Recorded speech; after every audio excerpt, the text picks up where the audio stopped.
এক রাতের মুষলধারে বৃষ্টি এবং ভূমিধসের জেরে ধ্বংসস্তূপে পরিণত হয়েছিল কেরালার ওয়েনারের বিস্তীর্ণ এলাকা। ধ্বংসস্তূপের নিচ থেকে প্রাণের সন্ধান পেতে লাগাতার তল্লাশি চালিয়েছে উদ্ধারকারী দল। নামতে হয় ভারতীয় সেনাকেও। অনেক মানুষের মৃত্যুর সাক্ষী থাকলো এই ভূমিধস। সর্বশান্ত হাজার হাজার মানুষ নিজেদের পরিচয় হারিয়েছে। আধার কার্ড, ভোটার কার্ড এবং জন্মের শংসাপত্র মাটির নিচে। এমন সর্বহারা মানুষের জন্য এবার বিশেষ ক্যাম্পের বন্দোবস্ত করল জেলা প্রশাসন। সোমবার থেকে শুরু হয়েছে এই ক্যাম্প। বেছে নেওয়া হয়েছে 3টি স্কুলকে। মেপ্পাদি জেলার এই স্কুলগুলিতে থাকছেন সরকারি আধিকারিকরা।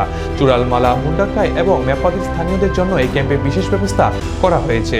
পরিচয়পত্র হারিয়ে ফেলা মানুষের ভিড় করছেন এইসব ক্যাম্পে। শুধু তাই নয়, ধসের কারণে নিখোঁজ মানুষদের খোঁজেও ক্যাম্পে আসছেন পরিজনেরা। ক্যাম্পগুলোর বাইরের ছবি একদম থমথমে। সেখানকার মানুষের চোখে মুখে শুধু সর্বশান্ত হয়ে পড়ার ছবি স্পষ্ট বোঝা যায়।